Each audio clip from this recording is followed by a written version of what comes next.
Some breaking news coming right at the top. This is Prime Minister Modi, who has in fact arrived for the G20 opening session at Johannesburg, warmly welcomed by South African President Cyril Ramaphosa. So these are the first visuals coming in of the Prime Minister arriving at Johannesburg, where the summit is in fact taking place, at the summit venue itself.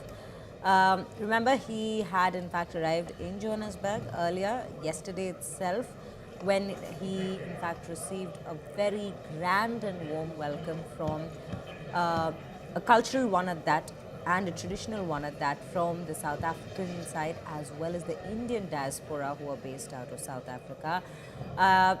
The largest Indian community in fact outside.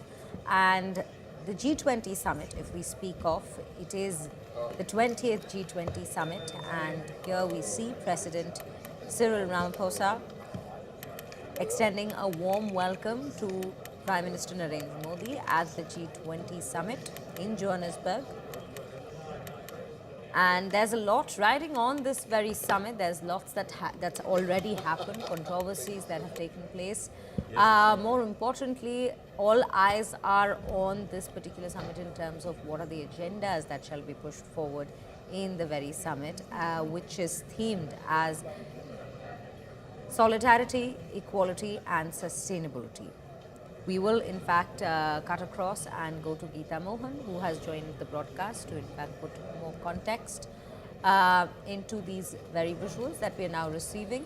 Geeta, very good afternoon to you. This is the first visuals coming in of Prime Minister Narendra Modi arriving at the summit venue in Johannesburg ahead of the G20 summit that is to begin shortly. A very key presidency for South Africa this time, given that it's the first time, and it was India that had welcomed and supported South Africa to be put into the G20 ambit during our presidency in 2023.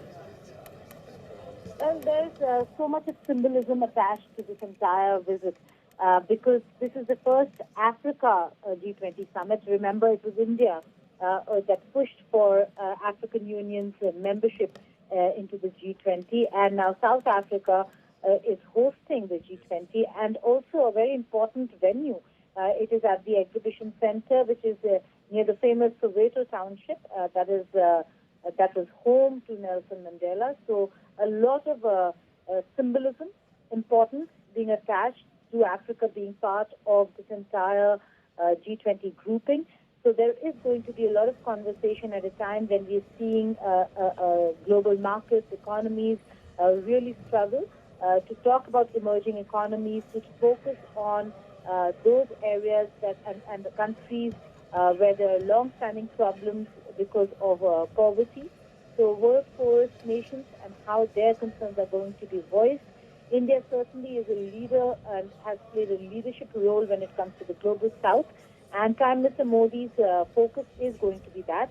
You can see a very warm red carpet welcome, literally red carpet welcome for Prime Minister Modi and all the other leaders of the G20 grouping at the exhibition center, which is the venue for the G20 summit. And yes, there is going to be a lot of focus. They are going to talk about climate-related disasters, how to reduce debt burden when it comes to global south, green energy sources, critical mineral wealth, all this at a time when we are looking at massive strains in relations, not just between countries, but between blocs and amongst blocs.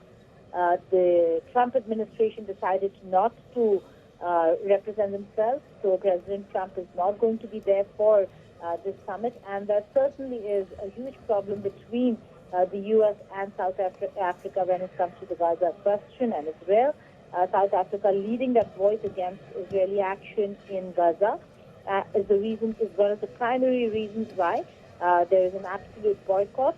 But then we are looking at a lot of conversations, and we'll have to look forward to what Prime Minister Modi has to put on the table at the summit. Every G20 summit, the focus has been economy, but as much as economy, he's focused on climate change, the concerns with regards to climate change, the focus on terrorism and how to fight terrorism.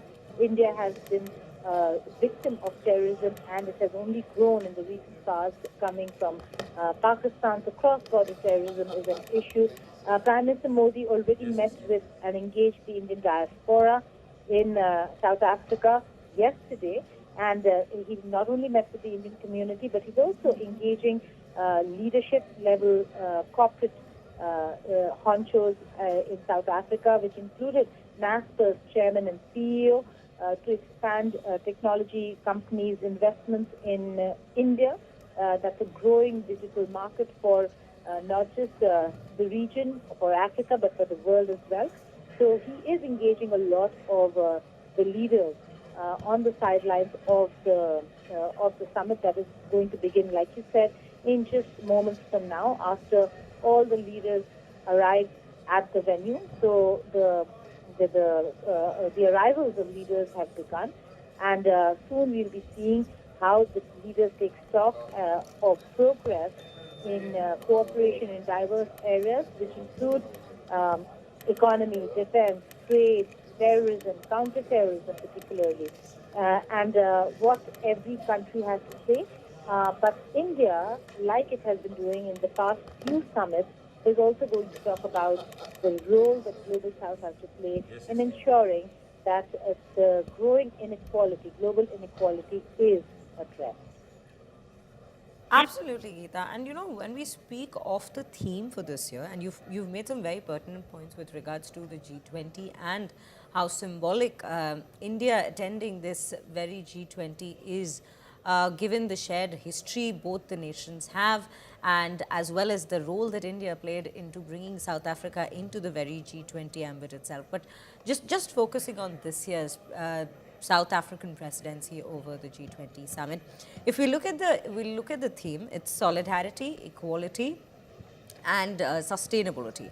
Now, when Prime Minister Modi was leaving, he had mentioned in his statement that one earth, one family, one future, that is the perspective he will be pushing for. That is the idea that he would be bringing to the table when he speaks at this very summit.